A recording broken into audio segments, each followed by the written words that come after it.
session is going to be done on a black dried acrylic canvas. This is done to achieve a very strong contrast of dark for a late evening sunset. The title of today's show is Abandoned Canoe. And what I have up on the blank canvas, this is acrylic primed with a black gesso-like acrylic product and allowed to dry completely.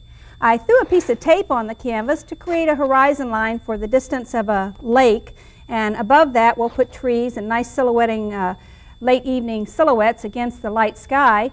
And then down below that I had a tracing of a canoe shape that I wanted a nice large canoe that I could play lights on the edges. I took the drawing or the original pattern and I traced it on with graphite paper, and that was placed on the canvas down in the low position. And then I took a little bit of oil paints. Since the acrylic is dried, you don't mix your oil and acrylics together as you paint, but you can use acrylic priming as an underpainting for a canvas, but you must allow it to dry thoroughly. If it doesn't dry, sometimes if you paint too quickly, the oils will disturb that acrylic, but it needs time to set up and to actually be very, very dry. So give at least a half an hour to an hour for the acrylics to dry before you begin working with your oils. After that had dried, I put a protective adhesive backed paper. Now this is like a contact paper. It's a special kind of an art peel, and it has a protective backing, and the back of the paper is very adhesive and sticky. I took the same pattern of the boat and cut it out, and I protected a little bit of drawing underneath, a preliminary sketch with a pencil, or you can use white graphite so you can see your inside lines. And then protect that area so that no oil paints will get on it in the early stages of the painting. To make this go even quicker, I took an extra step, which is not complicated at all. It's just a matter of taking a fan brush, and we're going to go down to the palette to the oil paints. And I began with a little bit of alizarin crimson, pinkish color with a little blue in it. And I started up at the bow of the boat where I'm going to have a nice sunny glow. Now I have two pictures that I'm using for reference that gave me the idea to create this painting. And if you'll come to my reference pictures, I'll explain to you why I'm putting the alizarin crimson here. The alizarin crimson is going to create a pinkish glow in the water. And right at the bow of the boat, we're going to need a little light. And if you want that really bright and light, where the sunlight is on the water, then you would put a lot of this tinting there. We'll be adding whites to it, but I'm creating color interest, and so I'm going over the dried black acrylic, and as I come, you can see it on the white paper that this has got a pinkish tone, and I just paint around the boat to put a thin application of oil paints to be mixing into.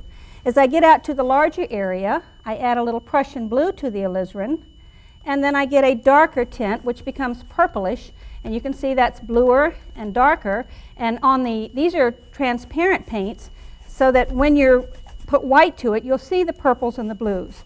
And I just give a thin coating over a major portion, you can hear how I scrub that in leanly, of the canvas. So you want it work kind of dry. You could use a little oils, but I don't think that's necessary. Okay, I'll use the fan brush to begin. You could use a larger one, but I think I'll save that for the sky area, and I'll just wipe this brush out, get a touch of white on the edge of the brush, and just lightly rub it into the tips, and then come up and start sweeping with a little bit of a horizontal flow and try to start creating a little bit of movement on the water. I don't want to block it in too solid. But it's mixing with the pink tones, it's mixing with the alizarin tones. The harder I push on the brush, the more it picks up the coloring of the underpainting in oil. It does not mix with the black acrylics because that's already dry. So I can build this to start bringing in the lights around the water. Let's go down to the palette and reload. I think I'm going to wipe the brush a little more, get a little bit more white, and I think I'll bring in the pink a little stronger just by adding pink to the mixture.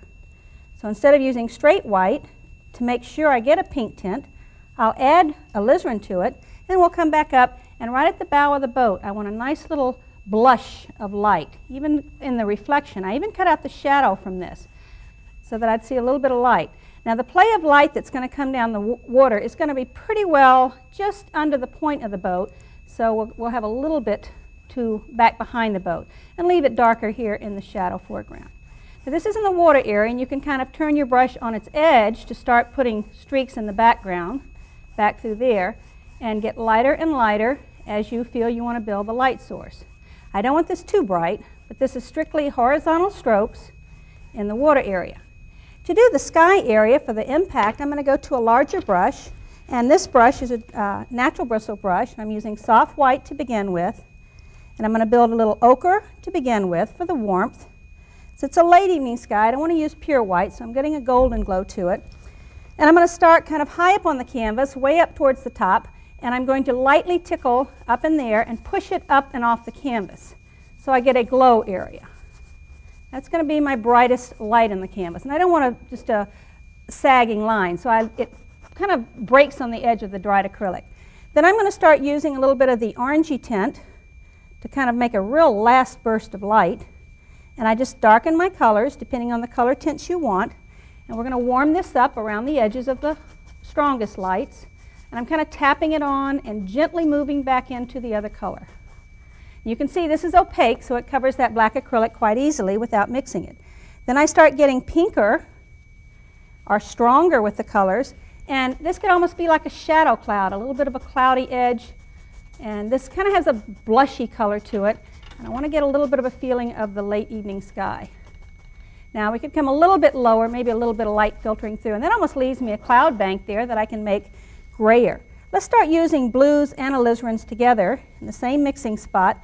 Start making a very shadowy gray, and this will allow my sky to get darker quicker. I'm going to continue with the same brush so that I can kind of block back down into it. You can see this is not a solid black, but it's also not strong. I kind of tap that on to keep fuzzy edges, loose cloud-like effects. Tiptoe through that cloud bank there a little bit, and I can follow the original picture that has a canoe in it for reference, or I can use a little brighter colors like I have the other reference picture. We'll even put a little of these colors in the water while we have them. Depends on how much water I want to see around my canoe. May even have to bring some land in. But I'm just kind of cleaning my brush off, so I had kind of toned down that black acrylic a little bit. Okay, we'll get darker. I'm going to use a little bit of burnt umber and blue, which is going to give me a darker tint. And we'll block in maybe a little red in that. Change my mind on that one. Let's block in a little more darks here from the side. That almost pretty well takes care of all the sky tinting, and it's late evening. And as I come down through here, just leaving the black acrylic, it almost looks like a tree line over there. So if you want to leave the black, you can leave it or repaint it. And we'll bring it down a little lower so I can repaint some specific tops to the trees. A little dark, shadowy cloud bank. Just tickling it on with a loose stroke. All right, that blocks it in fair. With a fan brush, I could get in and design even prettier. With a drier brush, dusting it off on a paper towel, I can just lightly swirl it and soften a few of the edges if it looks a little too abrupt or too hard-edged. So get just a swirl of colors for a late evening burst of light. Sometimes I pull in rays of radiating light, but we don't want to get too much into that. Since this brush has a lot of dark on it, I switch to a lighter brush, a clean brush with some light on it. And I'm using some white, titanium white, with a little bit of gold in it. And I'm going to find the back edge of the lake with a little glare back there. And again, I'm just sweeping it in there and putting that little bright edge a little bit. If you want to control it even more, switch to a smaller brush. It depends on how much coloring you want to put in. I think I will switch and get a nice pink. I want to really build up that glow at the bow of the boat. I think it's very attractive. So if I want to really bring up a pink color, if I have a lot of pink in my decor at home, I can really power up the light there and put a little backlighting in there. This is just going to make it look prettier when that dark boat appears. If you want water lines, you can use a palette knife. If you want to break down those lines to individual lines, use the edge of a knife. And take the edge, hold it horizontal to the tape so that you don't tilt the handle up or down, and begin to just tap little glints and glimmers of brighter colors. Actually just kind of cutting the edge of the knife into the canvas. This will let it break just a little bit and put little sparkles and breaks of lights and colors on the water. It breaks up the monotony of the dark, but you don't want to lose all that dark. That dark's there to help you. Okay, even a little lighter, I'll take a little of the gold light and bring a little bit of strong lights on there. So you can use a palette knife, you can use a large brush, and just have dancing lights on the water. And they're basically in a horizontal mode, so to speak. We're not going to bring too much lights down in the foreground. If your paint seems to build up and give a little bit too much of a hard ridge, just take a clean fan brush would work best, and make sure it's nice and clean and dry. And any little chunks of paint that look too knotted up or too large, just kind of lightly sweep horizontally and catch them and stretch them. Just kind of pull on the ends, more the corners, more so in the middle, and elongate a little bit. Now we can't really tell exactly how powerful this is going to be until we start building in. Let's see the contrast. Let's get a visual appearance of how that boat's going to contrast. So I'll use my knife. I'll remove the art appeal, or the adhesive backed paper protecting the tracing, and that just pulls back to the black acrylic, and already I've got the silhouette of the canoe with its shadow right there working for me. I'll remove the piece of masking tape, which is going to give me a straight edge right at the top of the lake, but it does give me a hard edge. Now again, this is dried, previously painted acrylic. If I want to create the trees and all, you almost get the feeling of distance, but I don't have any exact characteristic of what type of trees. So all I need is a small fan brush, some black type of a tint, either blue and black, alizarin and black, or just almost straight black. We can come in here, and maybe you want to have a certain area. You can put evergreens, you can push up a little pointed point for some of the trees, or I'm from Florida, so I'd rather keep this on a more of a lower range terrain, but I can design the treetops slightly in silhouette against the sky. Over here, you could use a larger brush, like the big brush that you had blocked in with, and maybe have a little bit of a closer tree and sprinkle out a little bit of a tree, maybe down, a few feet down on a peninsula of land sticking out. And use the blacks, they work for you, and you really don't have to repaint them if you plan ahead and just leave that area. This could be developed to a lot of different things, but I want to work on the boat. I need a little bit of coloring over in here. So I'm using the fan brush, some dark colors, blue, brown, or black, something very dark, and giving myself a little bit more distinction of the treetops over there. See how I can just push up a new edge. If I don't like the previous edge, I just kind of stab with the corner of the fan brush and give that effect. If you want a little reflection of it, you just kind of tap and pull down a little bit over here, but don't lose too much of the light here in the center. That's where that has the most interest. Okay, so we just kind of melt that together so the black acrylic has a little connection with the oil paint. Not bad for effect, and that's what I'm really looking for, is the effect of that. Since the canoe is dry, I want to be able to go down and find the edges of the canoe. In the reference painting that I use, it's got kind of a light effect on the rims. Now here's another picture. It came from a magazine, and you can get your skies. Here's another page on the back, picture on the back, where it has a very powerful light sky and silhouettes of trees again that you could work with. But I'm more interested in this particular picture of the canoe, and now I'll go down with my silhouette and I'll begin to pull out the light as it plays on the edge of the canoe, which means the light is catching on this front rim, and I just kind of slide the brush. This is just a little bit of the pink color in the water, and find a light on this front side. If you want a little bit on the other side, you can warm it up just a little bit and find the upper edge of the far side of the canoe. And this should flow off fairly easily if you keep your paints kind of thin. The seats in the canoe, you don't want to overstate them, but you just pull diagonally and let a little bit of light and just leave your dried black acrylic, and that begins to suggest the seats to sit on. And I'm not making them too bright to begin with. I don't know, it's a big canoe, so I guess we have 3 seats in it. Or you can keep these very narrow. And I think there's a little panel here at the front so you can store your gear up underneath there. I used to go canoeing on a lake near my home, but I haven't been in a canoe in a long time, so I really have forgotten. So reference pictures are helpful. Let's put a little light glint, and I'm using strictly the colors from the sky, and bring a little more light maybe from this side over. So the light's coming over and it's really going back into shadow. So I'm bringing the light to the front edge of the seat and just kind of kicking it in. That gives me a little bit of dark edging for the shadow, and less as it goes away from the light. If I want another edge, and this is a little flat brush I'm using, I sharpen the brush into some dark color and just leave a little bit of a dark underline there, and that raises the rim above the seat level. So that gives me a shadow for under the rim.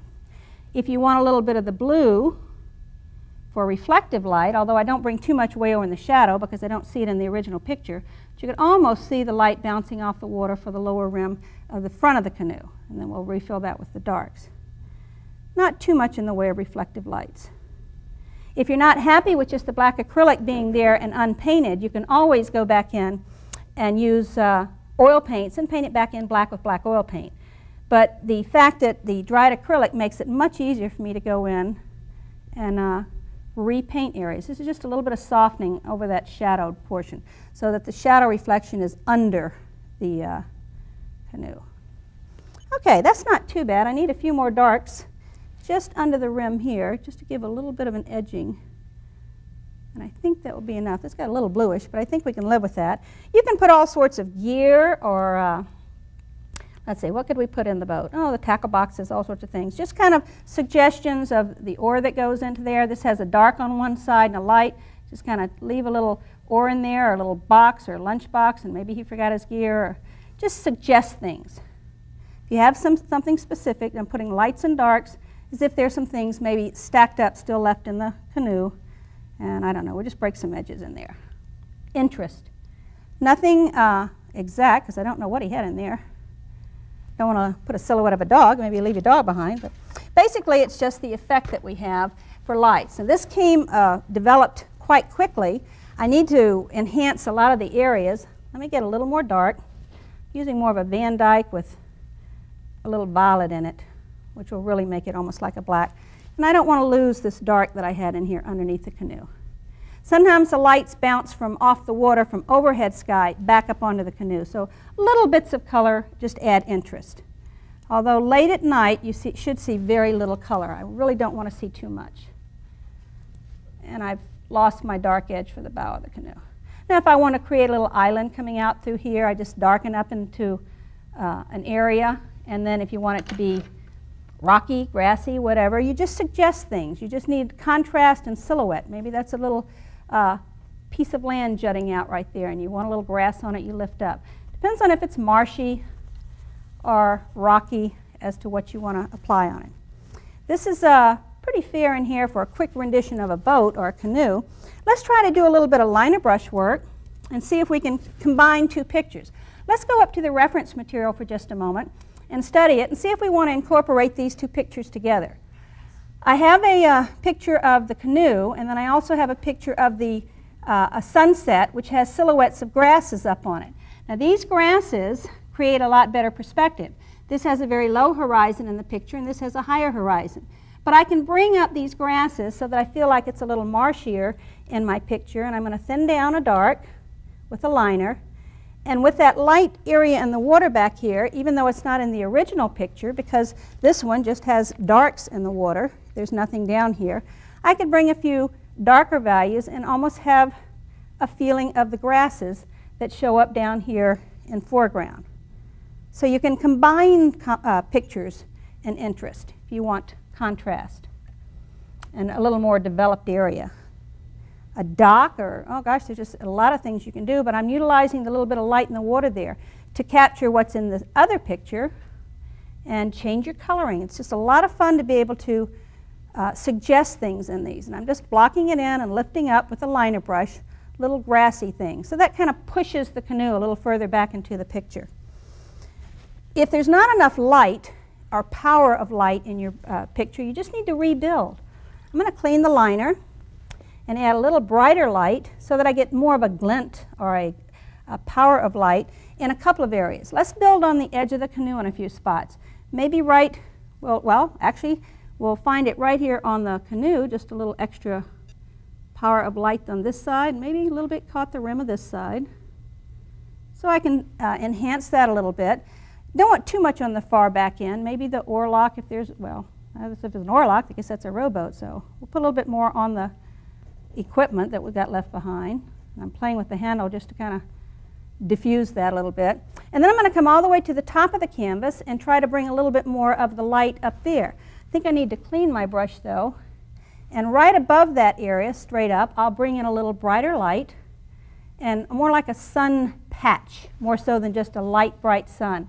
So I build that lighter and lighter, just continuing to add more paint on top of the existing paint. And I'm just kind of tickling that in, wipe the brush, and it makes it look richer and brighter because I'm using a little more white with ochre with a little less, so it's more powerful in its light. If I'm going to enhance that light up in the sky, I need to enhance the light into the water, and especially in the water lines. If I use my knife and break almost a white, but not quite a pure white, it's got a little ochre in it, and I tap on the edge of my knife, I'm going to come up and show you how sometimes I take the edge of a knife and I break it in a few spots so that I don't have a continuous line. This takes off the paint in a few spots. Then when I come up and I just kind of touch and lift, I have more of a broken line. And I bring that path of light straight down where I feel the direction of light would be. And the broken line works a little better. So you can really develop this with these techniques of a palette knife, silhouetting into the background. Let's see, what do I need to do? I need to break the front edge of the reflection. At this stage, if you look real close, the front of the canoe should be pretty solid an object of dark, and I want it to really stand out as a good contrast against the pink. So if I don't have that distinct enough, I will restate it just a little bit more paint. But the object below, I want to distort the reflection.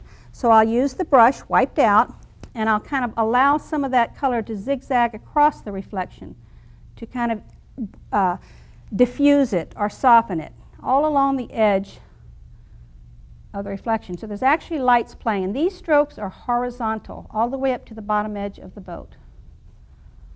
So you really almost don't see too much detail. If I want to put a little sandbar or something, actually in the original painting there's very little distinction on the outer edges. That's why I selected to use a black acrylic canvas so I didn't have to worry about it. Now if I want to bring one of these taller trees into the foreground, the best way to achieve that is to maybe use we'll use the 1-inch brush. Use kind of an orange and an ochre, and I see a little bit of the tree silhouetted against the light sky, but if I just tap a little bit of light as if it's coming this direction and have a little bit down the edge, then get much darker, I can get a little feeling of how that tree comes down and connects to an area right in here, and I need to really connect that into the darks better so that you have a light on the edge of a tree, and it kind of has warm and more glow to it. So that'll connect that down into there. Trunks would be just a matter of liner brush work or knife work. Here's a way of bringing a suggestion of a trunk in there. Think of the light as it comes down, and maybe there's a little edging of a trunk that catches light every once in a while. Now the knife gives you a little longer effect of the light, but this is creating an illusion of an embankment, and the only thing that's going to contrast well against the lighter water is a darker trunk.